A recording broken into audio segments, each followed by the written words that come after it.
So in this week's news, Jordan is finally going to school tomorrow. Can you believe it? We've actually been planning for his school since January, and that was also part of the reason why we wanted to move to the UK earlier. But then the second wave hit and we kind of got stranded. So now that we finally have a house, Jordan is ready to go to school. We've finished all the formalities and tomorrow is his first day, and I cannot tell you how excited I am.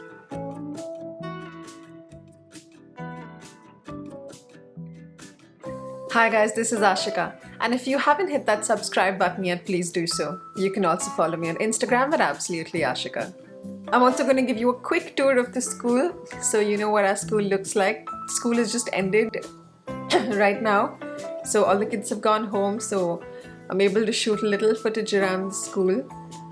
We also have a huge playground at the side. So this is not actually a part of the school's property, but the school does use it a lot from what I understand. They also have this little woodland at the back to build dens and hunt for mini beasts. A little sensory garden to learn about plants. So I'm really excited about this. And I'm also excited that I will also have some time to myself now that Jordan is going to go to school. But all in all, good things ahead. It's been a great week. Now the process of admission in the UK is slightly difficult because it was very different from what we follow in India. So I thought it would help if I made a video on this so that in case you are planning to travel to the UK or move to the UK, you don't have to go through the same challenges like we did.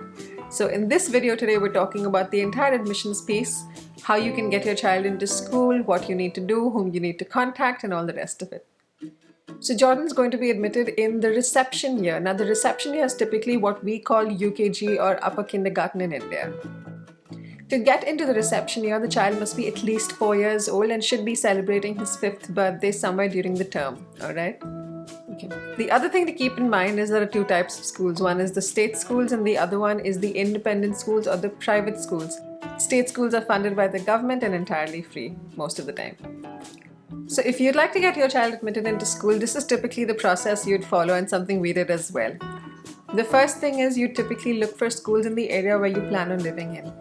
We did it the other way around. We actually looked for commuter towns close to London and checked between all of those towns which of them had the best schools or the most number of good and outstanding schools. I'll come to good and outstanding in a bit. And that's kind of also how we narrowed down on Maidenhead. Maidenhead had one of the most number of good and outstanding schools to the human population ratio over here. So we thought it would be a good bet for us. Now, after you figure out how many schools are available within your district and which schools you possibly are interested in, the next thing for you to do is check the Ofsted ratings. You can do this by visiting the Ofsted website and using your postcode. That'll typically show you all the schools that are located in that district and all of their ratings. Now, the next step was actually shortlisting schools.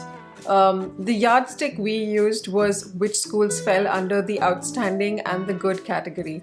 Now what Ofsted does is it rates all of these schools basis the quality of education they provide and the facilities they have into outstanding, good, needs improvement, and inadequate.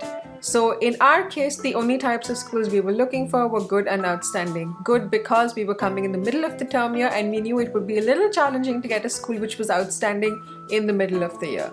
The second thing you would like to do is check the admissions criteria to see which of these schools you would qualify for.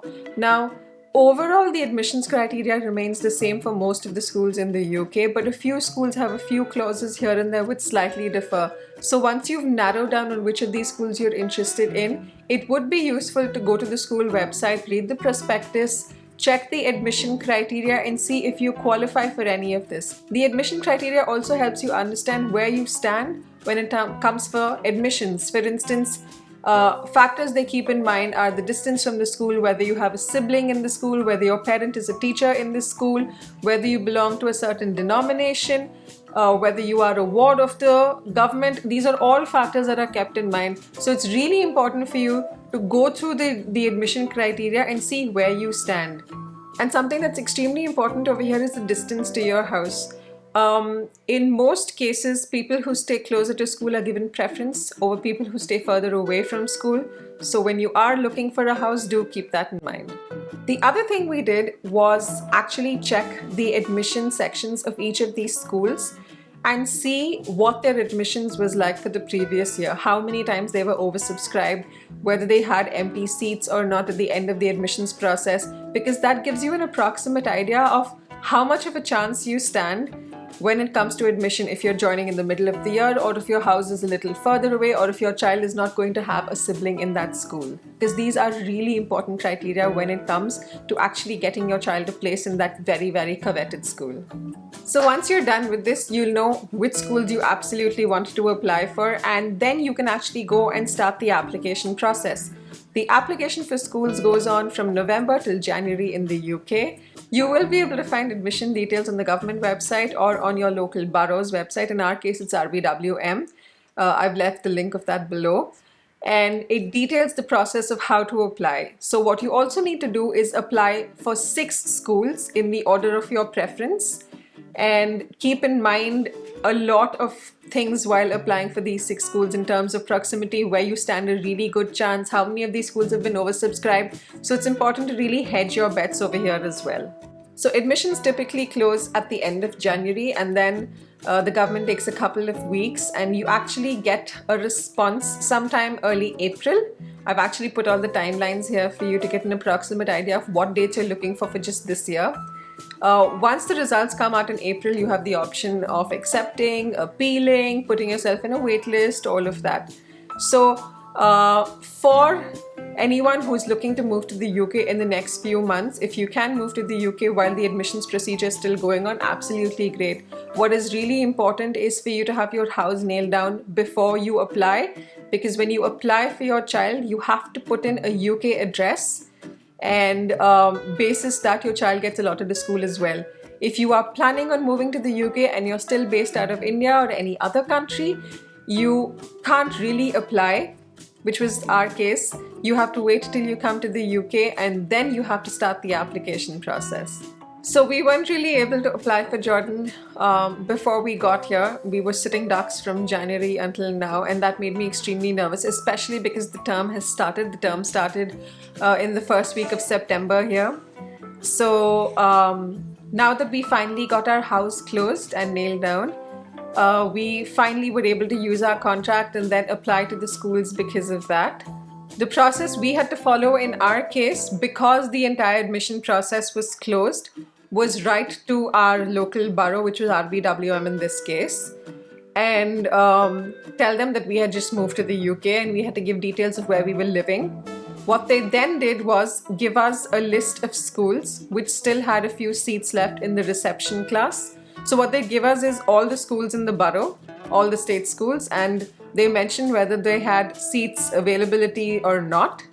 And for some schools, we were asked to contact them directly, especially if they were academies. And for state schools, we went through the borough. So basis that, we were able to shortlist which schools we were interested in for Jordan. We then filled out the application form, and then the borough actually granted us a seat. Surprisingly, there was an outstanding school listed even in the list of schools available now which had seats, but it was a little far away for us, so we decided to go with a good school for now, and we can consider how we want to take this ahead going forward. So that's it for this week. If you do have some questions specific on the education system or the admissions process in the UK for your child, do leave me a message and I will try my best to help you out. Thank you so much for watching. If you haven't hit that subscribe button yet, please do so. Give me a like or thumbs up if you feel this video has helped you. And if you haven't followed me on Instagram, please follow me on Absolutely Ashika. Thanks for watching and have a great day.